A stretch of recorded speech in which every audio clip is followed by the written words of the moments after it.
Welcome to Open Range. I'm your host, Gary. We got a chance for Lee Zelden, EPA Administrator, was in state, and Lori Hinz, guest host here, and Beck was able to get an interview with him. So we're going to have a nice 9-minute interview with him here, but I wanted Lori to give just a little bit of backdrop of the interview, Lori, before we get into it. Thanks for sneaking me in here. I appreciate it. So the deal is that I wanted to talk to Administrator of the EPA, Lee Zelden, and my goal was to try to talk to him because there is something called the endangerment clause, or the endangerment finding, that I've been reading about, and I wanted to ask him this question. So I reached out to him maybe 2 months ago, and I thought, okay, maybe I can try to talk to him about this, and we can have him on the shows. And as it turned out, his scheduler then told me, hey, we're going to be in North Dakota. I'm like, great. Hey, we're going to be in Bismarck. I'm like, even better. So he said early November he was going to be coming here for something, and I didn't know what literally until the actual press conference happened.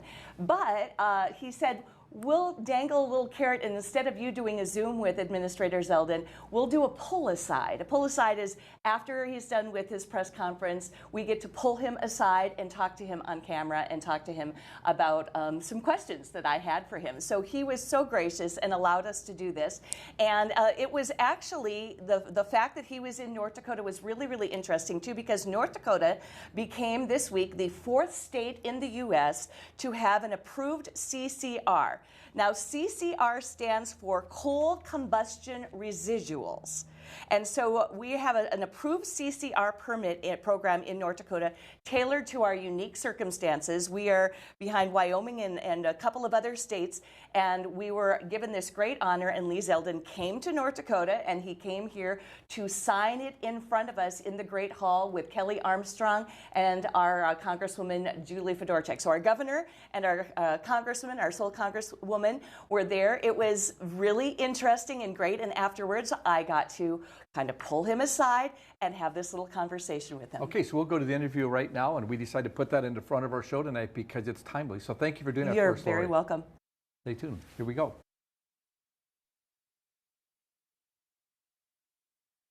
I am here at the North Dakota State Capitol today with EPA Administrator Lee Zelden. So excited to have you in North Dakota. My question for you right off the bat is this your first time in North Dakota? First time as administrator, and it's been a while. We are traveling to all 50 states as administrator. It's important to be outside of the office as much as possible. So there's no better place to be right now today than right here with you in Bismarck.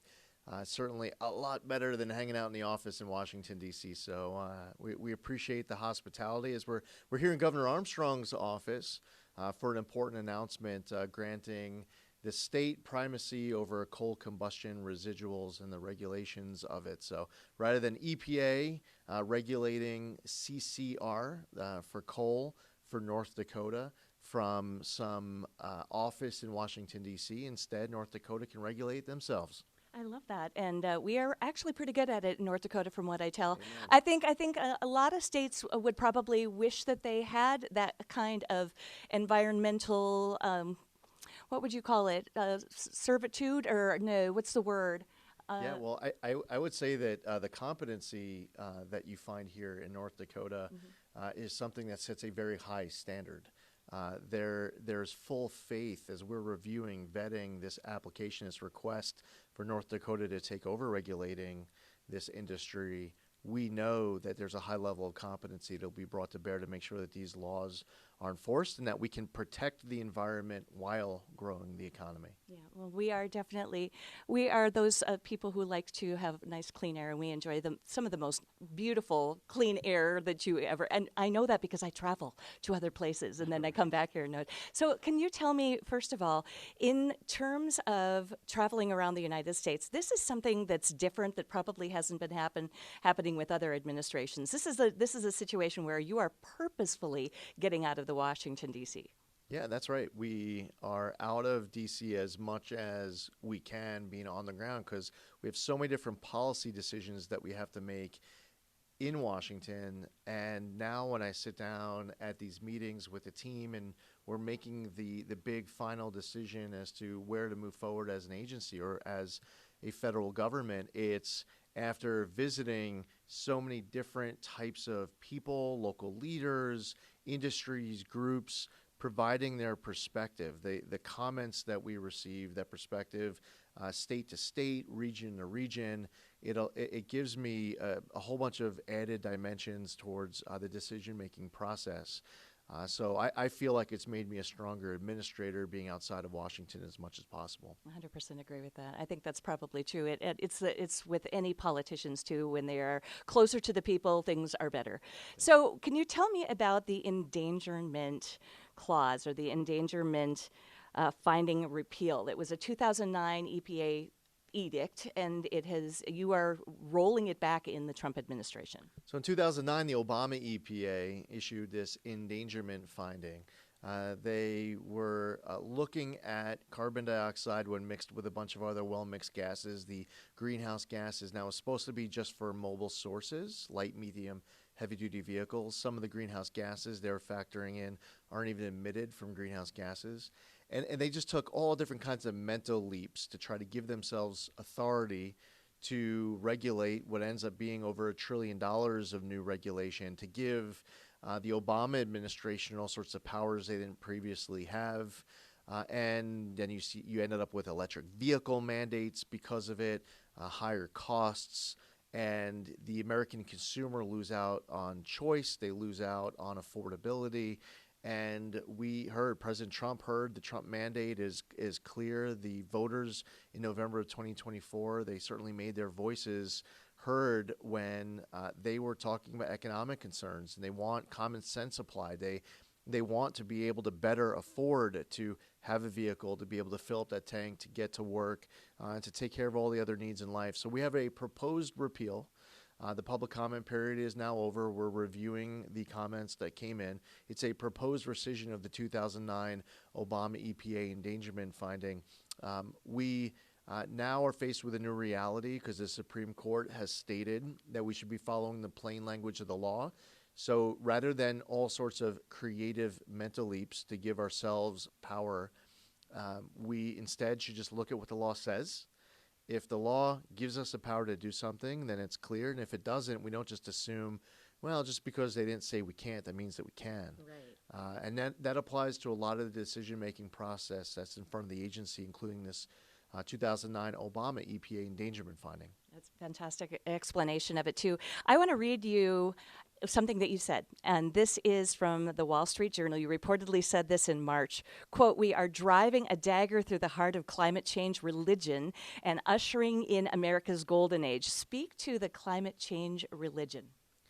Yeah, there's been organization done where terms are used, and you take a term, say climate change or environmental justice or climate justice, and you come up with a definition that the American public might be behind. You then grab power, and then with that power, the big question is, what are you going to do with it? Mm-hmm. What we found was that in the name of environmental justice, when Democrats had one-party rule, President Biden in his first 2 years, they passed something called the Inflation Reduction Act. They had tens of billions of dollars go through the EPA, so much money they didn't even know how to spend. Right. Money was awarded through self-dealing and conflicts of interest.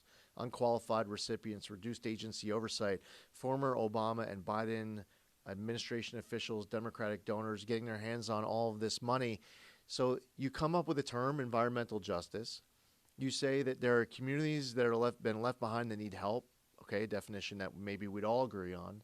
But then you use that power to start lighting tens of billions of dollars of tax dollars on fire. We're restoring that accountability. The people who maybe in the name of climate change advance policies that will cause an extreme amount of economic pain for people who can least afford it, they want to accumulate power to control lives and to make it so unaffordable for so many families to be able to get by. We believe, and it's a big difference between the Biden EPA and the Trump EPA. The Trump EPA, we will protect the environment and grow the economy. Previously, it was a choice. You can either protect the environment or grow the economy. And the decision was made by them, not us. The decision was made by them to, in the name of protecting the environment, to strangulate the economy. We choose both. We want to see our economy flourish. That golden age of American prosperity should be for all Americans, should be for all states, all regions. It's something that President Trump believes strongly. He's spoken to me about it many times and wanting us to do a good job and to make the American public proud. No longer will we subscribe to the belief that in order to protect the environment that we have to destroy entire segments of the economy. We're not going to stand for it. Very, very good answer. Fantastic. Okay, we got 1 minute for one last question. I have noticed that you have had multiple appearances on Gutfeld, and you're hilarious. I just want to know, how fun is it to do that TV show? You know, it's great. Going on Gutfeld, one of the big differences between an interview there versus most of the other interviews you'll do on a cable news station is that if you joke around too much on any other show, they'll never invite you back. Right. But you go on Gutfeld, and if you are too serious, they'll never invite you back. So it allows you to spend an hour and just let your guard down, have fun. If a word or two drops that maybe otherwise shouldn't be on air, they'll bleep it out, and you're okay. And Greg is a great host. The topics are always fun for that late night audience. And I've been doing it now for a few years, and even though Administrator EPA now, we'll keep it up as much as we can. I love it. It's very, very funny. You crack me up. So, Administrator Zelden, grateful. Thank you so much for the interview. It's great to be with you. So, Lori, that last question on Greg Gutfeld. What? I know. I just pulled it out because I had been seeing him on Gutfeld lately, and he's actually really funny. A lot of the cabinet members are when they're out of their official places, and they're very funny. So that's why I kind of threw that one in there. But thank you very much for having me on and letting me talk about it, because it was a thrill. I had met him before, and it was really fun to have him in state. Well, thanks for reaching out and letting me have you on. So stay tuned. We'll be right back.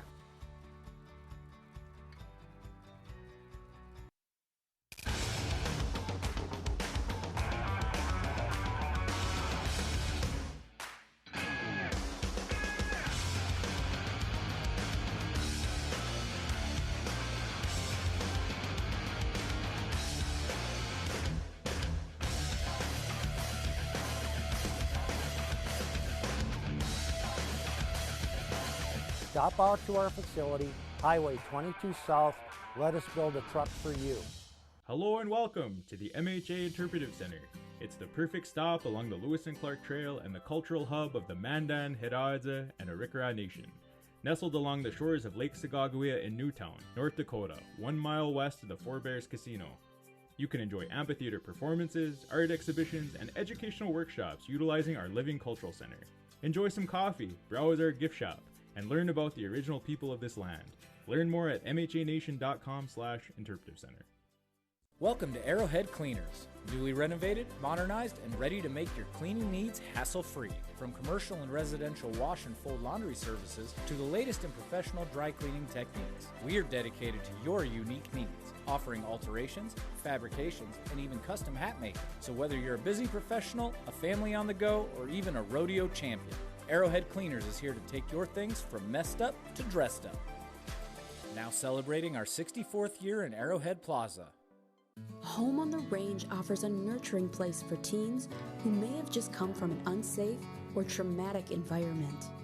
Here, they receive therapy and education services centered around animals, and the surrounding nature provides opportunities for work, fun, and healing. Life skills learned at Home on the Range are carried with residents when they return to the community with new talents and a greater appreciation for themselves and others. Are you dealing with arthritis, nerve and back pain, dry skin, or superficial wounds, but found no relief? Give Stewart's Natural Health a try. For over 4 decades, Stewart's Natural Health has been helping people and animals with herbal and natural oil lotions, ointments, and creams with a mission to help you relieve pain and feel your best using the power of nature. Discover the safe, drug-free solution to your pain, guaranteed or your money back. Visit stewartsnatural.health today. West River Equipment of Mandan is here to help you maintain peak productivity in your operation. As an authorized dealer for many high-quality equipment lines, we have the new and used equipment it takes to make your farming, ranching, or construction operation profitable and efficient. West River Equipment also has the parts on hand and the experienced technicians in our shop to get your equipment back in action fast. Find what you need at West River Equipment on Old Red Trail in Mandan.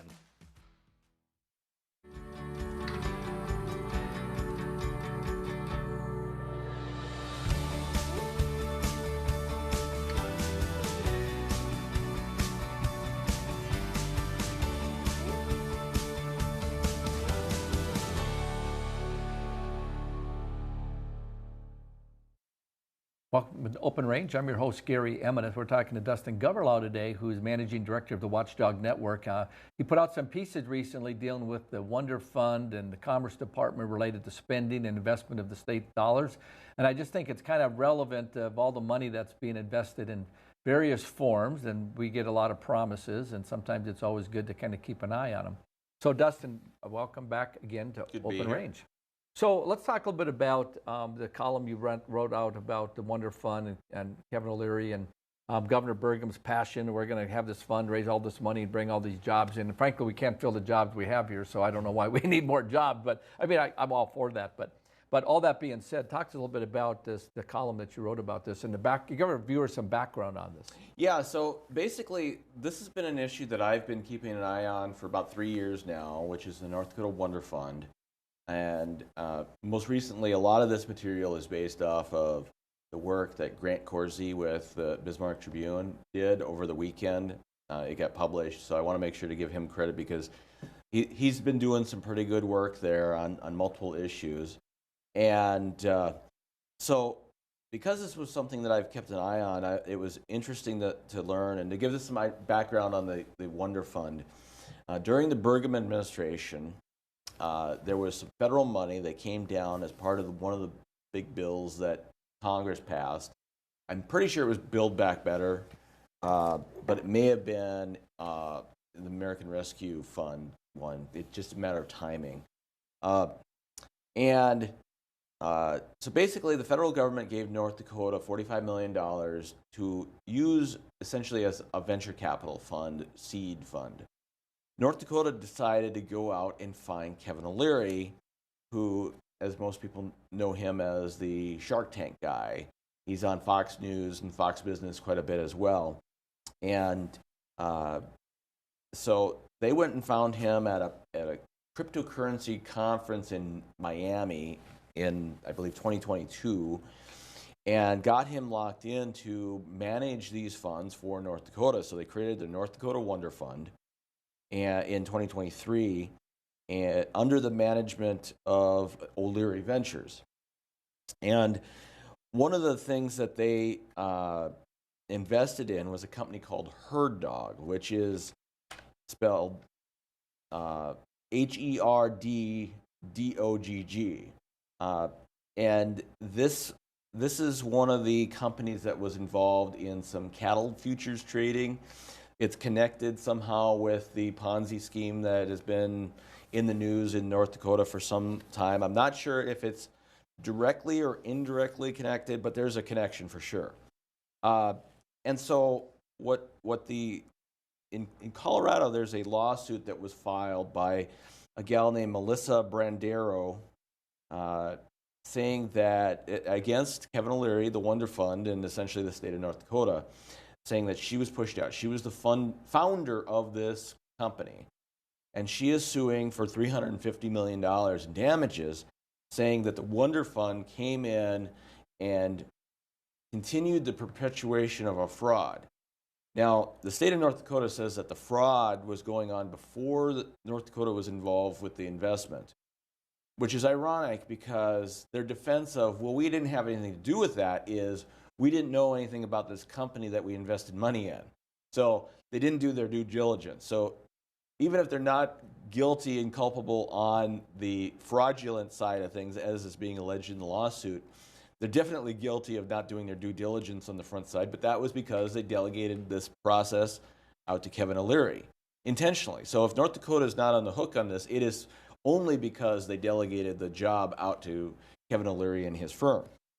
And so basically, this goes back to when this Wonder Fund was first put together, there was a lot of criticism of it Even former State Treasurer Kelly Schmidt came out and said this doesn't smell right. There's not enough transparency here to make sure that the taxpayers and the state have the correct oversight on this.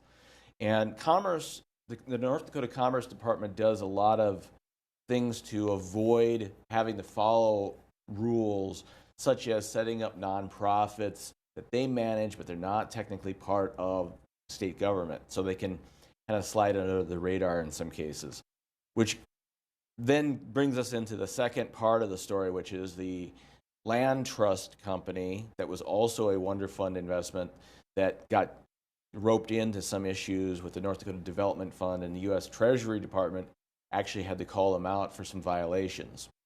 So Dustin, I think, first of all, I'm going to back up a second. So the Congress, meaning our senators and congressmen and women, pass a big bill and give North Dakota $45 million to start a venture capital fund. I mean, I'm all in. I get block grants. I like the concept of giving money and saying, okay, here's what's going to be, because this, you guys know better locally what to do. The federal government's bankrupt. Why would they give a state that balances its budgets, has billions of dollars in the bank? Why would the governor just say, send the $45 million back? You guys can't afford it. Put it against the debt. I mean, just that in principle just makes my head hurt.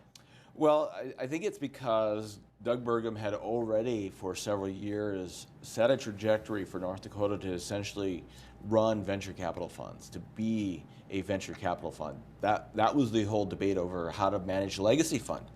Should it be there to generate revenue, to offset costs in North Dakota, or should it be there to literally invest in other companies on the speculation that one of them someday might hit it big and the state will benefit from it? A lot of the discussion on the legacy fund specifically, but I think it expands out to all these other funds, is the idea was we wanted to invest in North Dakota companies.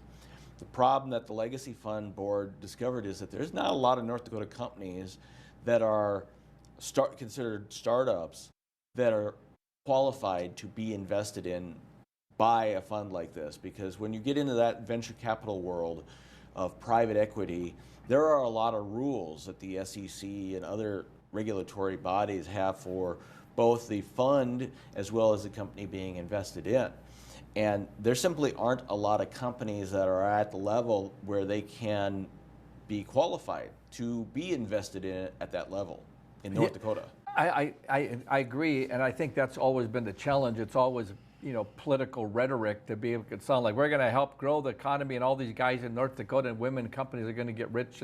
But I mean, can't get my head around, why would the federal government pass a bill, our delegation, if they sent $45 million to North Dakota to start a venture capital fund?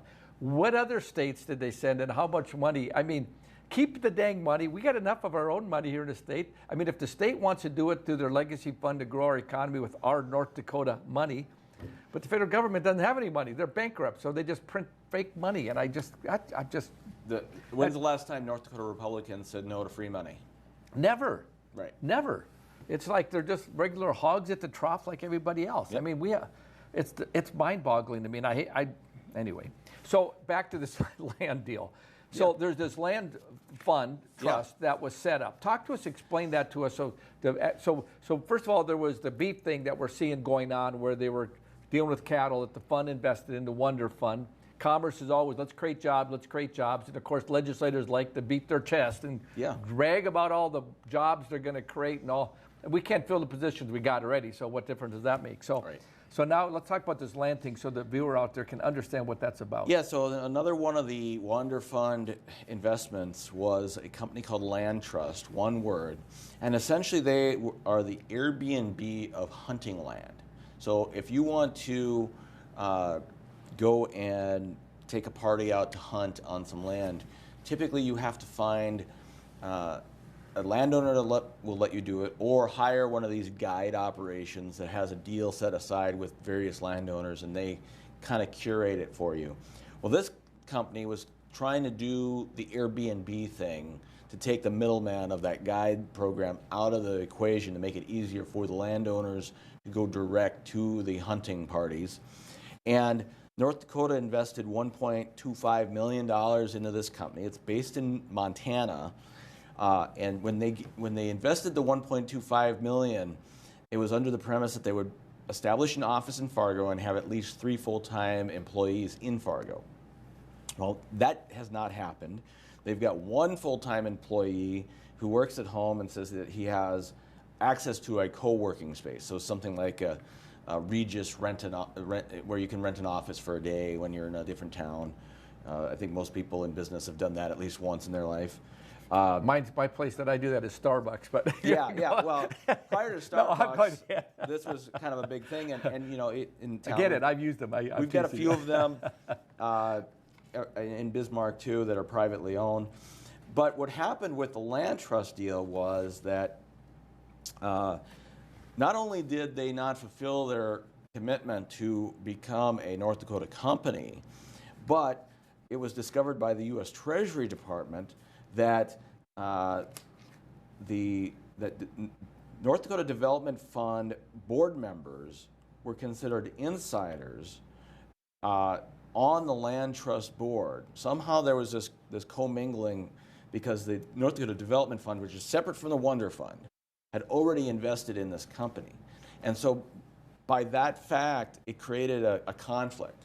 So the U.S. Treasury Department said, you have to take these federal Wonder Fund monies out of this company.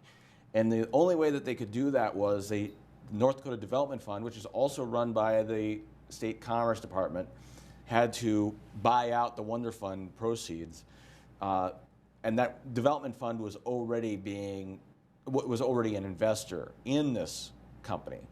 So they got caught double dipping, essentially, trying to use 2 different funds to augment each other. And the U.S. Treasury Department found out their little scheme. We're going to go to the break, Dustin. When we come back, I want to dig into this a little bit further. I think it's fascinating where we have the Commerce Department, guys out there trying to create jobs. And I don't, God bless them for what they're trying to do, but are they guys that should be doing venture capital funds? So we've been talking to Dustin Gawrylow, Managing Director of the Watchdog Network. I'm your host, Gary. I'm going to stay tuned. We'll be right back. Base Flug Trailers of Dickinson is a family-owned dealer with expert staff that know their products front to back. We stock over 150 units of all types and can custom order a trailer with the unique features and capabilities you require for brands you can trust. Our experienced service team is the reason we're also the best place to have your trailer customized or repaired. Count on Base Flug Trailers of Dickinson to keep you hauling. Come on in and experience small-town hospitality and the personalized care that makes car buying a pleasure. We know that every journey starts with the right car. Whether it's school drop-off, weekend road trips, or your daily commute, we have the right vehicle for you and your family. With trusted brands, affordable prices, and a team that treats you like family, finding your next car has never been so easy. We pride ourselves on personal attention and quality service. The Set Motors, where our customers send their friends.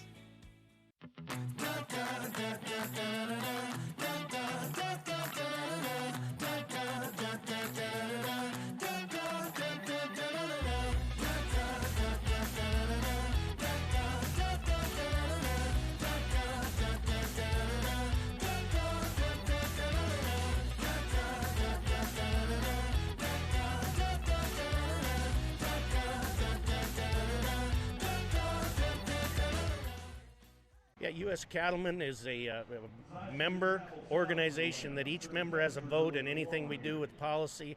We're representing the independent cattleman or the cow-calf guy or an independent feeder or whatever. We like to support the independent producer. We're talking about mandatory ID, we're talking about cool, we're talking about all the legislation that's going to be coming down with the new administration. There's going to be lots of moving and shaking, so always check us out at our website, uscattleman.org. I'm $27,000 in credit card debt. Okay. You have to radically do something different, because if you keep doing what you've been doing, you're going to keep getting what you've been getting. Now's not the time to be doing math. The time to be doing math was when we didn't go into $200,000 of debt. If you are freaked out and you're stuck in these debt payments and you think it has to be a part of your life, it doesn't.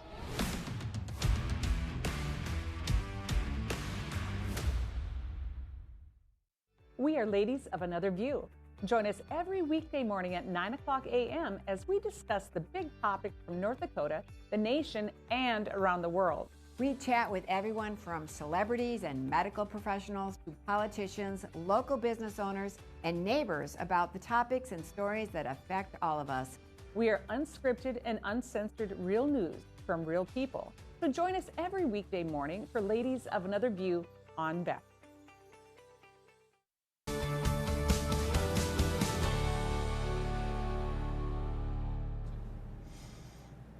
Welcome back to Open Range. I'm your host, Gary. I'm going to talk to Dustin Gawrylow, Managing Director of the Watchdog Network. So, Dustin, I just got to get my head around the Commerce Department related. The legislature appropriates funds. You know, they create jobs. They put money here. They kind of pick and win losers. Winners. I mean, they decide who's the winners and the losers, I guess. But it seemed like it's not working so good, the way this whole Wonder Fund. Was the legislature really in the middle of it, or was it more Governor Burgum's initiative? On the Wonder Fund itself, it was almost exclusively up to Governor Burgum and the Commerce Department. The legislature didn't have much involvement at all, other than simply allowing the Commerce Department to utilize the pass-through dollars the way that the federal rules mandated. The $45 million. Yeah. So there's a lot of times, in fact, most federal pass-through dollars, the legislature does not have much, if any, say in how it gets used. This is why when we do the budget, we separate out the general fund from the federal funds, because the federal funds almost always are already declared as to what they can and cannot be used for. There might be some minutia handled on the backside with administrative rules, but for the most part, the legislature can't redirect what those funds are for, because when they accept those funds, they are accepting them under the terms, and if they didn't follow those terms, then they either get those dollars clawed back that time or they don't get them next time. So let's pivot now. Let's talk a little bit about your latest email specific to these funds and the Wonder Fund and Kevin O'Leary. And so the $45 million, has the state put more money into that fund besides the initial federal government money? No. And so Kevin O'Leary, his group basically runs the program and decides we're going to find all over the world, just like they do in Shark Tank, and we're going to find deals and we're going to make these $45 million worth $245 million. That's kind of the goal, and we're going to use that to underwrite other things or put money into other deals. Yeah, and when this was developed, it was implied that a lot of these dollars would be put into investments that Kevin O'Leary's company was already investing in or would be, and so this was a multiplier thing. So basically, we have a private investor using North Dakota funds to leverage their own investments. So Kevin O'Leary is going to make not only the money off of the fees from managing the $45 million, but when those investments go well and he sees a return, the dollars plugged in from the state of North Dakota are going to enhance the ability for his investments to make money. So we're essentially subsidizing Kevin O'Leary's operation at a small level. Now, his fund manages billions of dollars, so $45 million is not that much. And the Commerce Department, when this started, said that it was very hard to find somebody willing to manage such a small pool of dollars, because in the world of venture capital, $45 million really isn't that much. But it's the principle of the thing, that this is just open for abuse. It's a moral hazard situation. And now when we see the situation where there's some cross-pollination between the Wonder Fund and the North Dakota Development Fund, and you had Josh Gallion on back in May, where he was talking about how the North Dakota Development Fund, in their reporting, they marked down the value of their investments to about 4 cents on the dollar, and that implies that they don't anticipate actually making a profit off of them, let alone getting back the money that they invested. Now, the North Dakota Development Fund is very small. It's like $7 or $8 million. And they just announced another $2 million that they're investing into different companies. But you expand this and you apply this kind of mentality to the other funds that are big, the pension funds, the legacy fund. And the more there's a push to treat those funds in a venture capital fund way, with the goal of getting higher and higher returns than the stock market can provide, you can see how this becomes a very dangerous road to go down on an investment basis. Yeah, you can see it's designed to create capital cronyism, to frustrate citizens, for them to lose money, and then the taxpayer to have to bail them out.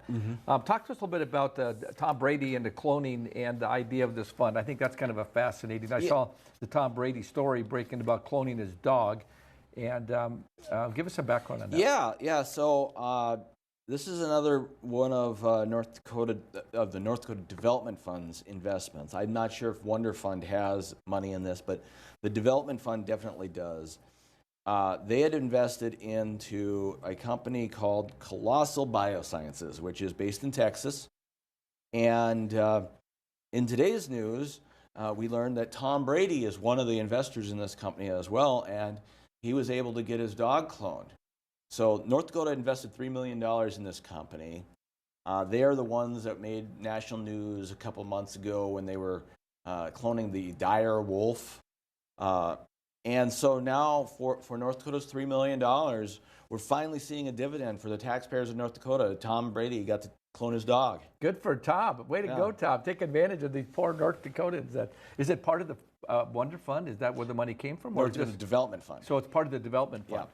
Yeah. And so talk about the woolly mammoth and the whole idea of what North Dakota's mindset was around that. And, I'm not a Jurassic Park fan because I don't want to be chased around by a T-Rex. So The conspiracy theory is that North Dakota wants this company to be able to clone woolly mammoths so that we can have that in Jamestown, and that'll be the main attraction at Bison World. This other boondoggle. The state of North Dakota is trying to build this amusement park in Jamestown, and I would argue, if you've got living woolly mammoths, that might be a real reason for people to go to Jamestown, North Dakota. Might be the only reason for somebody from out of state to do that.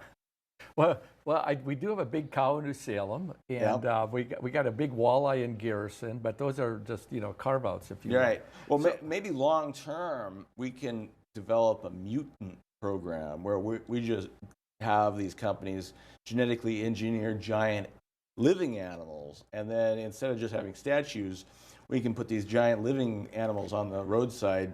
What kind of fence are we going to keep them in? That's what I want to know. Probably a couple $2 billion to get that done, but the state of North Dakota has the money to waste. I'm gonna go back in the studio. I got Luke back in the back, and I wanted to bring him on more than once. So Luke, come on the show here, if you will. I want to get you to come on, and we want to talk about dealing with DNA. We were talking a little bit about this woolly mammoth, and you're kind of a follower of some of this stuff, and so you're back in the wizard behind the screen, kind of doing all the magic back there. And so we were talking about this a little bit earlier. So I'd like to have you come in and explain a little bit of I don't know what. He may not want to. I don't know what that DNA thing was about that you were talking about, but you follow it a little closer than I do. So if you're ready to come on, let's pull you back in. And if you need a few more minutes. Okay, so Dustin, while he's getting set up back there, talk to us a little bit about this woolly mammoth idea. So is that Senator Wanzik from Jamestown area? Is that kind of his baby? Because legislators always find these little pet projects in different parts of the state, and we're going to bring it back. North Dakota, I'm a McLean County guy, so Washburn, we got Fort Mandan and Lewis and Clark, and we got to have this big rest area. And now it's, we spend all this money, and at the end of the day, it's good, I guess, in some instances, but I'm not sure the whole value of driving all that stuff sometimes. Well, I think this comes down to the thing that I've said for many years now is that North Dakota, especially under Doug Burgum, had this mentality of desperation, that we need to make something happen in order to diversify the economy. And to me, it's a catch-22, because if the necessity to diversify the economy requires massive government investment, then is that diversification real? At what point does the investment from the private sector get pushed out by the fact that North Dakota is always putting money in? Like, I wonder if there is a scenario where there's money that would otherwise invest here, but people don't want to compete with the state of North Dakota's government, because North Dakota sets these goals and these objectives, and they push those. And anyone that gets in the way, they're not going to have any interest in that. So once they decide this is the company that they want to support, they're not going to have any interest in supporting other companies. Like right now, you're looking at the data center situation in Fargo. From what I'm being told, they're not asking for any like special tax incentive treatment or anything like that, but the city of Fargo wants to force annexation on them and then charge them a huge franchise fee in order to reap more than just the property tax value. And so, but in other cases, you have the state endorsing and subsidizing these projects. And so when different companies in an industry are treated differently by the levels of government, that is a deterrent for people who do business in North Dakota, because why would anybody come in if they got to fight the state as well as fight the landowners and neighbors that don't want that project in their backyard in the first place? Well, I think I think we're getting some lessons from what's going to be happening in New York City. So North Dakota has a socialistic mentality. We have a long history of that. In fact, I've had Tracy Potter on, former state senator and historical guy from North Dakota Historic, have him talk about it, because it's fascinating, our mindset. But we see what's going on in New York City, and that's a little bit of how North Dakota government is, because we've become that way. And we never used to be that way. We never had all this money. And now with all this oil money, it's just like they can't help themselves. And legislators. And federally, this is a dilemma that Republicans have in going after Mamdani on socialism. Well, didn't President Trump just put together a program to bail out Intel and acquire 10% of 100%. Intel on behalf of the federal government? And now we're learning about this deal with Westinghouse, where the federal government would invest $80 billion with Westinghouse for them to help build some nuclear power plants, and that the federal government would end up owning 20% of Westinghouse. Well, that's socialism. That's not, we're on our way. How can we oppose socialism when it's Republicans that are doing it at the highest level possible? Unbelievable. We're going to go to break. We come back. I'm going to get Luke back in here if you can get that camera working. We're going to talk about DNA here. So I'm your host, Gary. I'm going to talk to Dustin Gawrylow, Managing Director, Watchdog Network. Stay tuned. We'll be right back. Hey, y'all. It's Trent on the loose. I want to tell you, Lady Blue and I, we got a lot of miles together. But you know what? You and I got a lot of miles together as well. And all I want to do is bring to you the information on how we maintain a domestic supply of food and fuel for future generations. So I'm going to continue to travel the world and unearth the stories that make it possible that we can live in a free United States of America. Welcome to Arrowhead Cleaners. Newly renovated, modernized, and ready to make your cleaning needs hassle-free. From commercial and residential wash and fold laundry services to the latest in professional dry cleaning techniques, we are dedicated to your unique needs, offering alterations, fabrications, and even custom hat making. So whether you're a busy professional, a family on the go, or even a rodeo champion, Arrowhead Cleaners is here to take your things from messed up to dressed up. Now celebrating our 64th year in Arrowhead Plaza. Are you dealing with arthritis, nerve and back pain, dry skin, or superficial wounds, but found no relief? Give Stewart's Natural Health a try. For over 4 decades, Stewart's Natural Health has been helping people and animals with herbal and natural oil lotions, ointments, and creams with a mission to help you relieve pain and feel your best using the power of nature. Discover the safe, drug-free solution to your pain, guaranteed or your money back. Visit stewartsnatural.health today. We are the St. Mary Sisters. We are building a new facility here in Bismarck, North Dakota, for the sake of training young women to be courageous teachers in this state. The sisters will educate the younger generation to be fully alive through truth and discipline. The sisters' life of devotion and joy will make a positive difference in your community. Check out what we're up to, see what's going on, and join our mission to make a difference in the lives of the children of North Dakota. Ashley, North Dakota is where life moves a little slower, but never gets dull. From hunting, camping, and fishing to safe streets where kids can be kids, this is the best of small town living. And Ashley offers everything you need, from healthcare to hardware to countless ways to stay active. Here, we've invested in our future with major upgrades to roads, parks, and education. Whether you're here for the day or here for life, you'll find Ashley's where you ought to be. There's never been a better time to rediscover the style, reliability, and all-season, all-terrain fun of the all-new Nissan lineup at the new and improved Ryan Nissan. Whether it's the sleek and stylish Murano, the adventure-ready Pathfinder, or the reimagined, ready-for-anything 2026 Rogue, the all-new Ryan Nissan has the vehicle of your dreams at a price perfect for any budget. It's time to rediscover your passion for the road. It's time to rediscover the all-new Ryan Nissan, engineered to endure.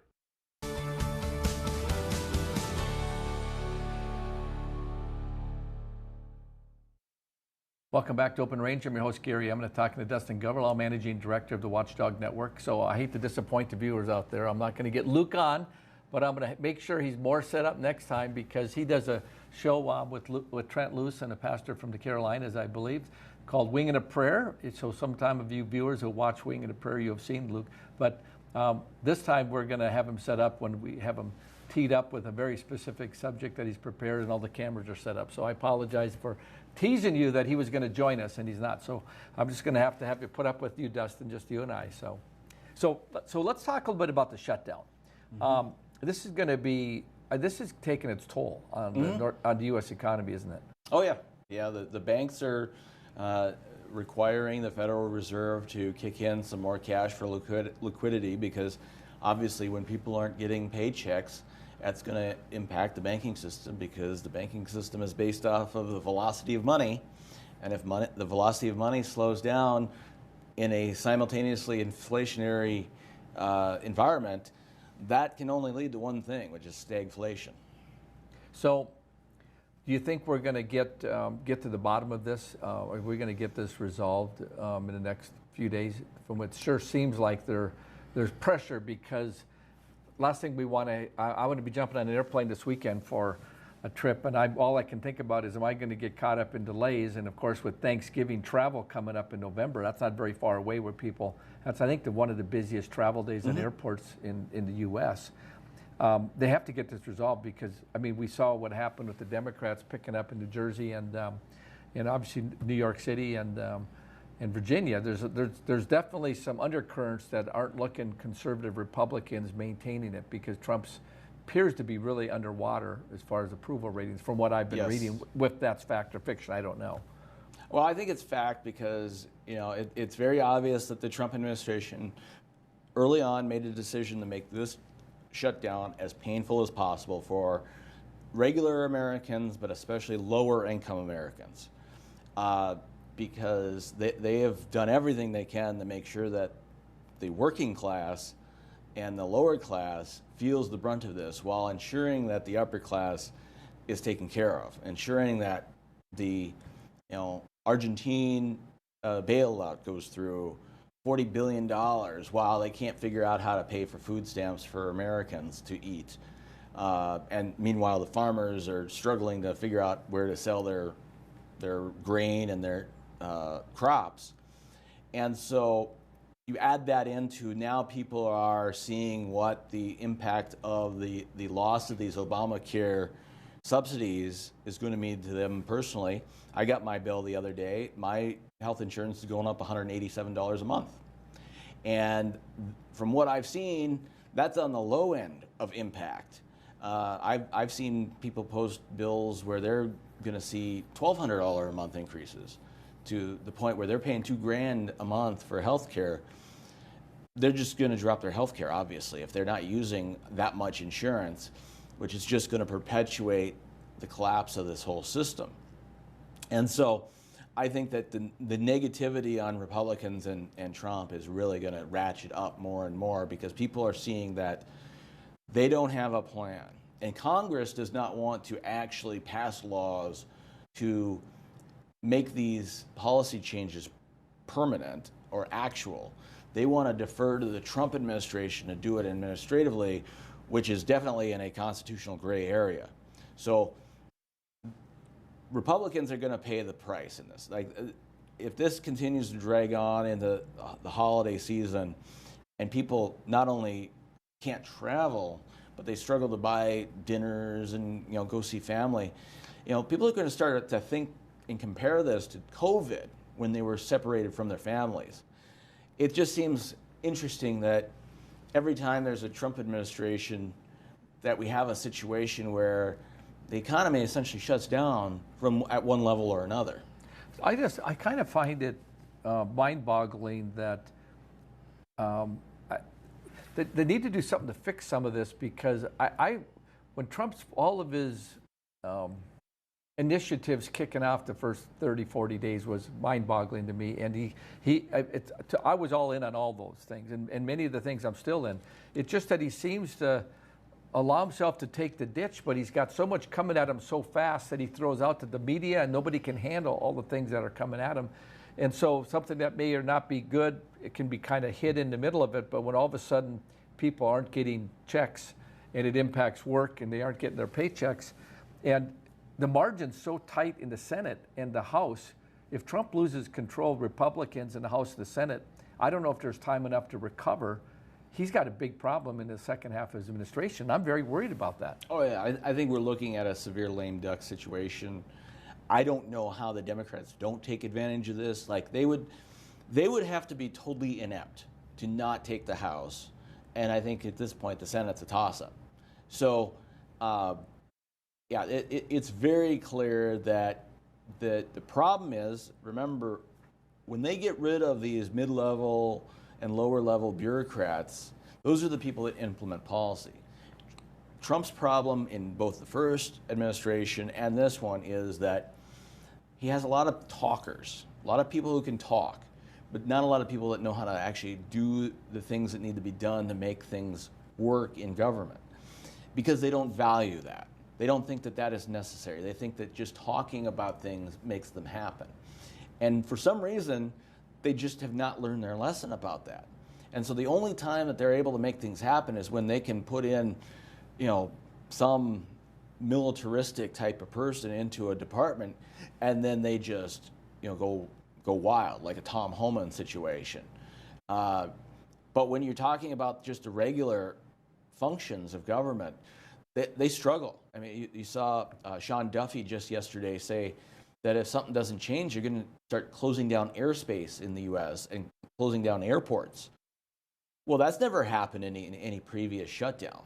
So that is showing that the executive and administrative roles in this government are falling apart.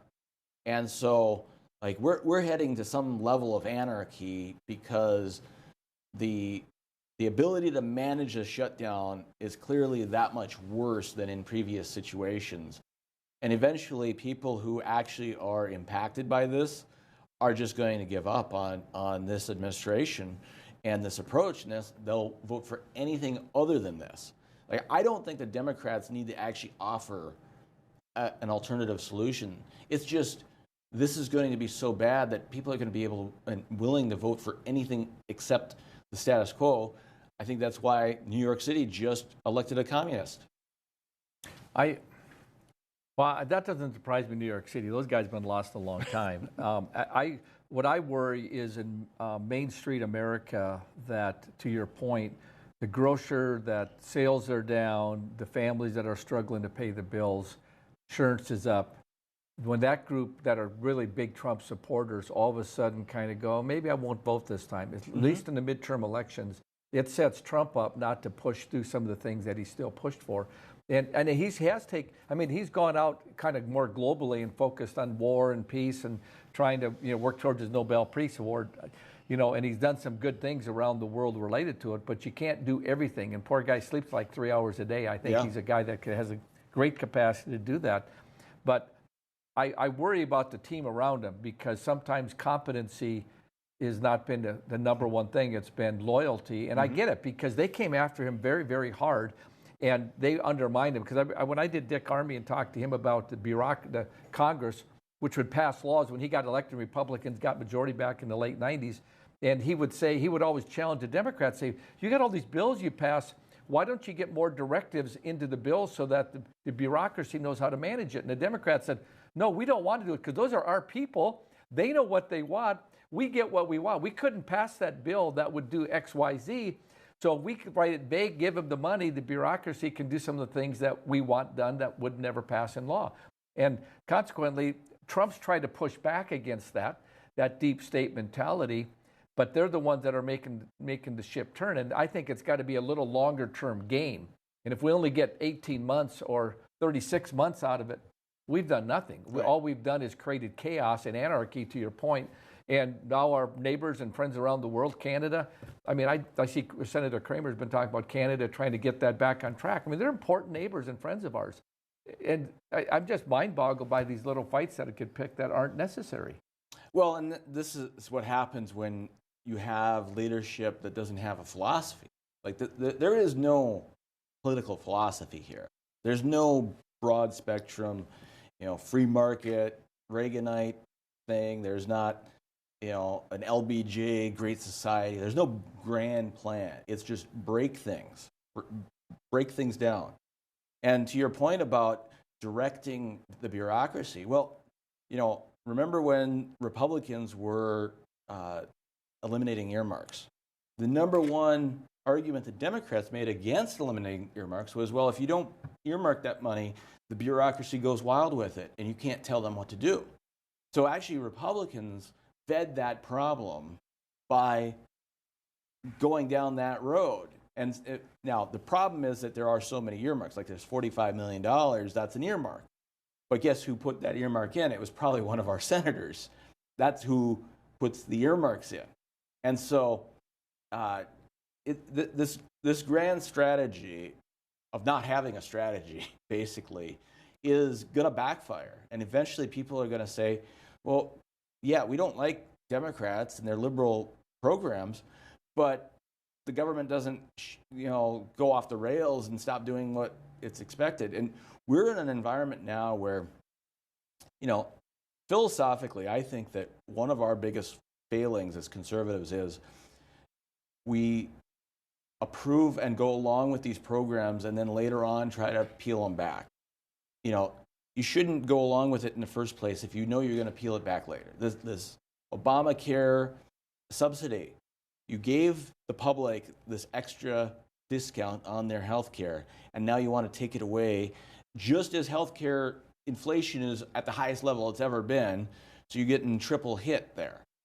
That's not going to go over with the public well. I think you're really onto something. I read one of your columns, and maybe on social media, about not having the right philosophy. You alluded to it a little bit. I think we're going to have to do another show here in the near future and talk about some of the pivots to the populist movement versus, going back to the Reagan. I'm a Reagan baby. I really have I have these principles I'm with.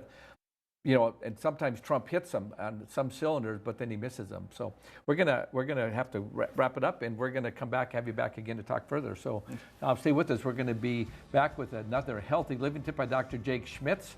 Stay tuned. We'll be right back.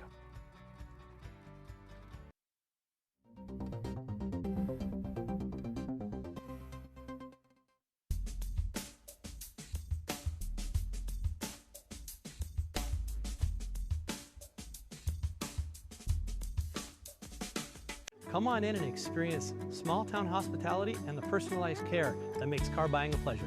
We know that every journey starts with the right car. Whether it's school drop-off, weekend road trips, or your daily commute, we have the right vehicle for you and your family. With trusted brands, affordable prices, and a team that treats you like family, finding your next car has never been so easy. We pride ourselves on personal attention and quality service. The Set Motors, where our customers send their friends. Welcome to Arrowhead Cleaners. Newly renovated, modernized, and ready to make your cleaning needs hassle-free. From commercial and residential wash and fold laundry services to the latest in professional dry cleaning techniques, we are dedicated to your unique needs, offering alterations, fabrications, and even custom hat making. So whether you're a busy professional, a family on the go, or even a rodeo champion, Arrowhead Cleaners is here to take your things from messed up to dressed up.